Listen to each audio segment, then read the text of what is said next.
Ok. Bonjour à tous. Donc, tout d'abord, merci aux organisateurs d'avoir tenu bon et puis pour que cet événement ait lieu. C'est pour ma part la première fois que j'y participe. Et puis, merci aussi de nous avoir fait confiance pour cette présentation. Euh, donc, je travaille pour une société qui s'appelle Géosystème France et que je présenterai très brièvement tout à l'heure. Et nous avons eu la chance durant les 15 dernières années maintenant d'avoir été choisi pour la mise en place de chaînes de traitement images, donc soit dans le domaine civil, soit dans le domaine plus défense, et plus spécifiquement dans les pays dits émergents. D'accord. Donc on a acquis une grande expérience de ces différentes mises en œuvre. Et c'est de cette expérience que, humblement, j'aimerais vous faire profiter aujourd'hui. Donc, je partagerai avec vous cette expérience de manière simple et pragmatique. Donc, le contexte, eh bien, je viens de vous le décrire rapidement. Donc, les armées de nombreux pays émergents visent l'autonomie en matière de production et d'analyse d'informations géographiques. Nos solutions, donc la gamme Airbus Imagine photogrammétrie des produits de Hexagone Geospatial, sont très appréciés depuis longtemps. Donc en général, on fait appel à nous pour les produits et avec un peu de fierté, je peux dire qu'on revient vers nous pour le service qu'on fournit d'ailleurs. Donc c'est des solutions qui sont puissantes, qui sont faciles d'apprentissage. Donc nous avons accompagné, comme je vous disais, directement plusieurs utilisateurs finaux en France, mais aussi au Maghreb et en Afrique francophone. Donc, le plan rapide de cette présentation. Donc, une brève présentation de la société et de nos solutions. Ça sera très rapide, rassurez-vous. Un retour d'expérience très pragmatique, comme je vous le disais, sur comment mettre en œuvre les chaînes de traitement. On prendra un exemple spécifique. Et puis, un petit peu de marketing à mon tour avec les perspectives offertes par les évolutions technologiques. Mais au-delà de l'aspect marketing, il y a des vraies possibilités de facilitation de mise en œuvre des chaînes de traitement. Donc, qui est Géosystème France? Donc, nous sommes depuis 15 ans maintenant les distributeurs. Stéphane, vous avez une présentation? Comment? Vous avez une présentation que vous essayez, parce que on n'a aucun partage pour le moment. Ah, ça fait Donc du si bien de vous me le voulez dire, qu'on parce que je aperçoive. parlais un peu dans le vide. OK. Non, non, pas du Écran tout, vous avez fait partagé. religieusement. Ah, c'est bien. Écran partagé, partagé. C'est mieux de le partager. Est-ce que comme ça, c'est bon? Voilà. Ok, c'est vrai que C'est pour avoir un parfait. écran partagé, il est mieux de le partager. C'est parfait. Excusez-moi. C'est parfait. Euh, donc, je disais, nous travaillons depuis 15 ans la distribution des produits de la gamme Hexagone Geospatial. Donc, Geosystème France est reconnu aujourd'hui, je pense, au Maghreb et en Afrique et en France aussi, pour d'une part son expertise en imagerie, photogrammétrie, télédétection. C'est même si on a d'autres domaines, c'est vraiment ici notre cœur de métier. Nos capacités d'intégrer nos solutions dans des chaînes plus globales. Hein, d'accord.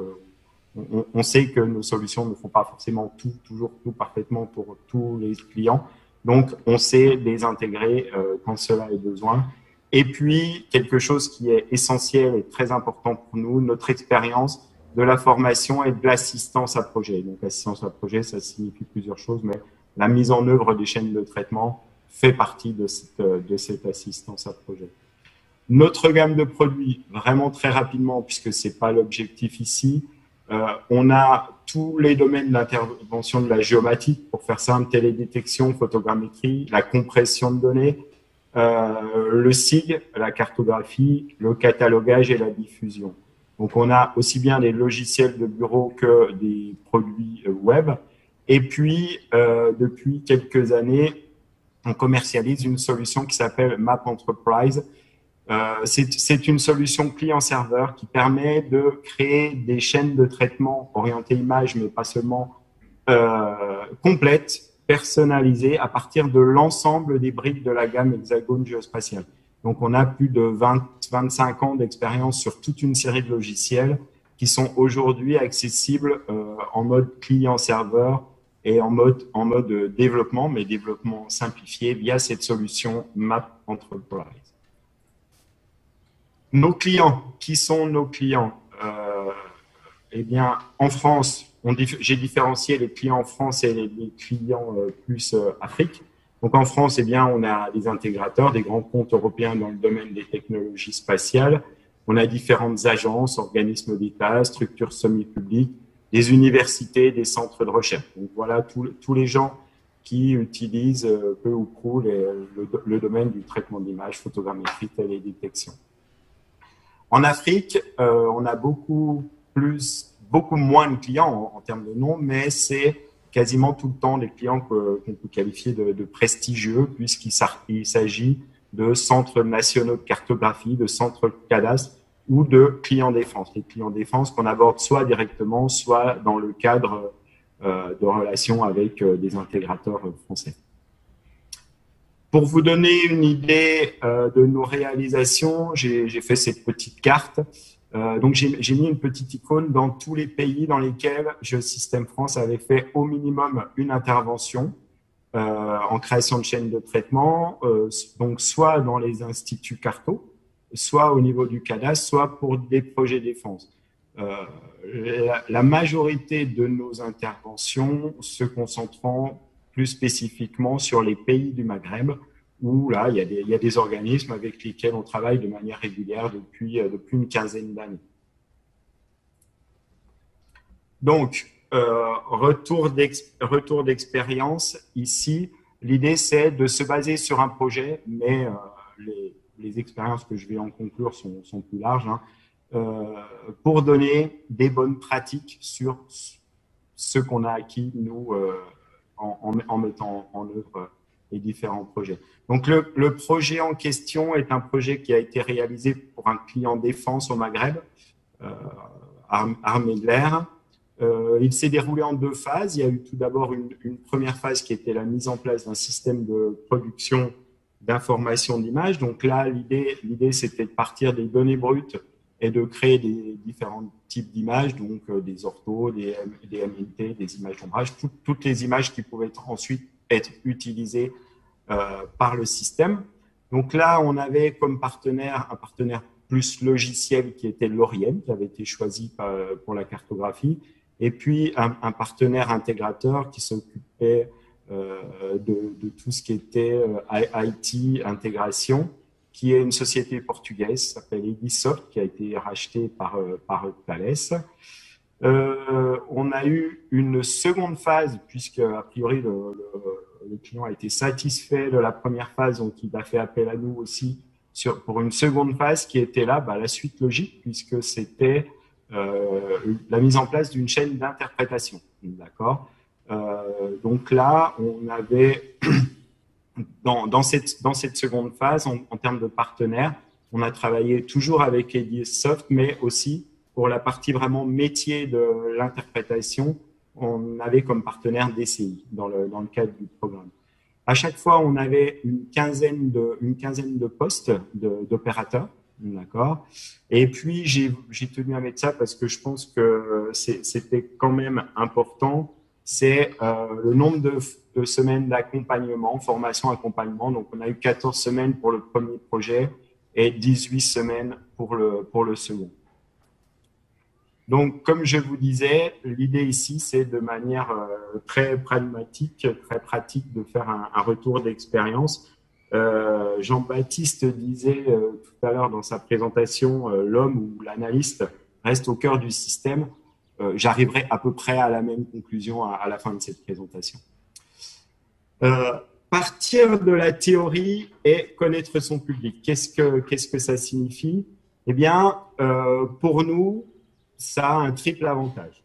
Tout d'abord, on rappelle les notions de base, ce qui n'est, je pourrais dire, pas souvent ou jamais inutile dans le cadre de mise en place d'un tel projet. Ça, c'est le premier avantage. Le second avantage de cette partie-là, c'est d'évaluer le potentiel de chacun. Et puis, pour la suite, pouvoir éventuellement donner un avis sur la place de l'un ou l'autre au sein de la chaîne. Et puis le troisième point, qui est peut-être le plus important, c'est faire connaissance. C'est-à-dire que ces semaines d'apprentissage théorique permettent de faire connaissance avec les utilisateurs. Et on verra que ça peut avoir une grande importance pour la suite parce que ça permet aux personnes de s'ouvrir et ça permet des échanges qui sont, au-delà des échanges humains, qui sont des échanges constructifs et très, très utiles pour la réussite du projet. Deuxième bonne pratique, faire un état des lieux et mieux définir ou redéfinir le besoin. Dans ce type de projet, on répond généralement sous forme d'appel d'offres. Il y a un cahier des charges, mais le cahier des charges, il doit être considéré juste comme une base de travail. Il est parfois flou, imprécis, parfois pas adapté aux réalités.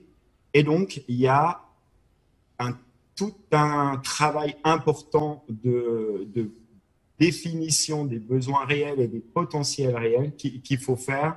C'est une phase très importante ici. L'idée, c'est d'adapter un peu le cahier des charges tout en respectant les aspects légaux, bien sûr, les aspects contractuels de ce qu'on doit fournir aux clients dans le cadre du marché. Mais il doit être adapté en fonction de l'existant, des potentiels de chacun, des besoins. Là, on s'est aperçu qu'on avait un rôle crucial et qu'il fallait avoir une expérience de la mise en œuvre pratique. C'est-à-dire que chez nous, on a des gens qui ont travaillé dans des cabinets de photogrammétrie, pour la photogrammétrie par exemple, ou avoir une expérience pratique parce qu'on doit être force de proposition. C'est-à-dire que, autrement dit, souvent, quand on demande à l'utilisateur, bon, qu'est-ce que vous voulez exactement en plus détaillé de ce qui est dans le cahier des charges, la réponse qui revient, c'est qu'est-ce qui est possible? Parce que le client ne sait pas forcément tout ce qui est possible dans ce domaine. Donc, on doit être force de proposition. Ça, c'est le second point. Troisième point, apporter rigueur, méthode et simplicité. Donc là, il y a plusieurs manières de le faire. Il faut être très didactique. Donc, définir très clairement les différentes chaînes, les différents types, les différentes étapes des traitements. Vous voyez ici, j'ai repris simplement des slides qu'on avait fait à l'époque où on décrivait, on apprenait aux utilisateurs, on leur montrait de manière théorique, puis ensuite, bien sûr, en pratique, les chaînes de traitement, la nomenclature des types de produits, le niveau de traitement, etc. Ça, c'est ce qu'on appelle la catégorisation des données. Ici, la suite Leica photogrammétrie, pour ce qui est de la photogrammétrie, donc la phase 1 du projet, aide beaucoup puisque c'est un outil qui a un fonctionnement, comment expliquer ça, où les étapes sur l'interface correspondent à la logique des étapes de traitement. Donc ça a l'air de rien pour des utilisateurs qui connaissent bien le domaine, mais pour des utilisateurs débutants, le fait de partir du point 1 en passant par 2, 3, 4, 5 et d'arriver à la fin du processus, c'est quelque chose qui aide à apporter cette rigueur et méthode. C'est un processus linéaire, je veux dire. La personnalisation. L'important dans la réussite d'un projet de ce type, c'est que les outils soient appropriés par les utilisateurs. Eh bien, le fait de pouvoir personnaliser les outils est aussi très important. Donc, on peut personnaliser dans notre gamme de produits. Il est très facile de personnaliser les interfaces. Donc, comme je vous disais, en mettant en place, par exemple, des processus de traitement lumière, en créant des interfaces qui ne contiennent uniquement que les fonctions qui sont utiles aux utilisateurs. Donc, comme ça, ils ont juste ce qu'il leur faut. Ils ne se perdent pas dans la myriade d'outils que peut contenir un logiciel comme Erdas. Et puis, le deuxième type de personnalisation, c'est la personnalisation des traitements. Erdas Imaging possède une interface de programmation graphique qui s'appelle le Spatial Modeler, qui permet de créer des chaînes de traitement. Et donc, par exemple, si on veut créer un indice, ou n'importe quel traitement qui n'est pas forcément par défaut dans le logiciel, les indices y sont bien entendu, c'est un mauvais exemple, euh, mais qui permet donc de personnaliser les chaînes de traitement et de les lancer sous forme de boutons. Donc voilà, je fais vite sur cette partie. Oui, parce La que personnalisation. il reste 5 minutes. Ah, ok. Ça va aller vite. Donc, pour faire bref, les technologies doivent s'adapter aux besoins et au niveau des utilisateurs et pas l'inverse. On peut reprendre cette même logique pour l'intégration de l'ensemble du système. D'accord? Donc, le système, là, je quitte nos produits simples pour aller dans l'ensemble de l'intégration, où là, on a eu un rôle à jouer important également. Donc, le système doit répondre à une demande technique, il doit être au service des utilisateurs, c'est-à-dire adapté au niveau, aux tâches, etc. Il doit obliger ou en tout cas guider vers la rigueur, le terme obligé est peut-être un peu fort, guider vers la rigueur, mais ne pas complexifier inutilement les process et à tout prix éviter l'effet usine à gaz qui fait que les outils ne seront pas utilisés correctement par les clients finaux. Donc, en conclusion de cette expérience, de ce retour d'expérience, qu'est-ce qu'on peut dire? On peut dire que la gamme Erdas est appréciée pour la simplicité et la puissance. Un accompagnement, là, je parle vraiment en plus des projets export, hein, donc vous l'avez compris dans l'ensemble de cette présentation. Un accompagnement est indispensable. La démarche d'échange avec les utilisateurs en début de projet que j'ai appelé, et puis d'adaptation aux réalités du terrain est essentielle. La démarche que j'appelle ici audit adaptation est essentielle. Il faut aussi avoir des connaissances et des compétences métiers pour être force de proposition. Il faut savoir aussi apporter de la rigueur et de la simplicité via des workflows, de la personnalisation. Il faut intégrer, mais éviter un effet usine à gaz. Et puis, des choses qu'on a constatées a posteriori, c'est qu'un projet bien construit amène à peu de support technique. Donc ça, c'est quand même un point important, parce que quand on a peu de retour de support, ça signifie que l'appropriation s'est faite correctement. Finalement, on s'est aperçu qu'il fallait, mais qu'on avait aussi une forte capacité à s'adapter au milieu culturel. On arrive rapidement aux problèmes et aux limites. Ici, il y a les compétences, malgré tous les efforts qu'on peut faire avec les outils et la formation, elles sont parfois mal adaptées. Donc là, c'est difficile de passer outre. L'audit est parfois difficile parce que on est dans un milieu défense où l'information est parfois difficile à obtenir. De la même manière, la prise de décision hiérarchique peut ralentir le process. Le suivi sur du moyen long terme n'est pas toujours prévu, c'est-à-dire que parfois c'est des projets one-shot financement et puis derrière, au bout de 5 ans, on ne sait pas exactement où en est le projet. Les mises à niveau logicielles et matérielles sont compliquées. La gestion et le stockage de la data n'est pas toujours intégré dans le cahier des charges, donc on arrive et puis on doit faire un peu comme on peut. Et puis parfois, les logiciels ont trop de fonctionnalités pour des besoins limités. Donc, très rapidement, combien il me reste? 1 minute 30. Ok. Alors, très rapidement, on évolue aujourd'hui vers des systèmes client-serveur, d'accord, avec des avantages qui peuvent être notés. Alors, de notre côté, du côté Hexagon Geospatial, je voulais vous présenter cette solution, une solution qui s'appelle MapX. Donc, une solution client-serveur d'interprétation et de traitement d'images. L'idée ici, c'est que ça s'installe bien sûr sur un cloud privé pour garantir tous les aspects sécuritaires. Les datas et les calculs sont centralisés sur un serveur, d'accord, et ils sont fournis, que ce soit la visualisation ou les traitements, sous forme de services à partir du serveur central à des clients riches. Donc ça a beaucoup d'avantages. Ça permet d'être adaptable et évolutif très simplement au niveau du nombre d'utilisateurs, par exemple.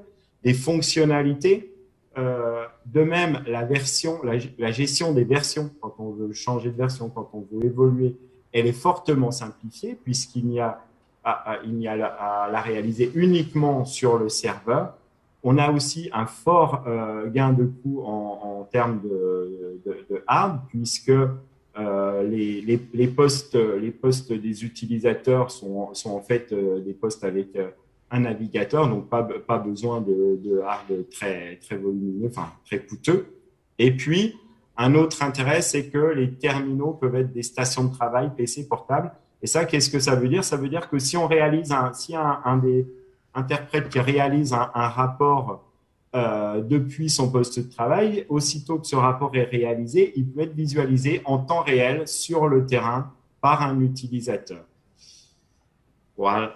Donc, très rapidement, Mapix, ça suit un workflow. Un workflow. Ok, très bien. Donc, écoutez, j'en arrive à la conclusion qui était que la réussite d'un projet passe par des technologies adaptées et une mise en œuvre consciente et respectueuse des réalités de terrain. Voilà, je vous remercie de votre attention et je suis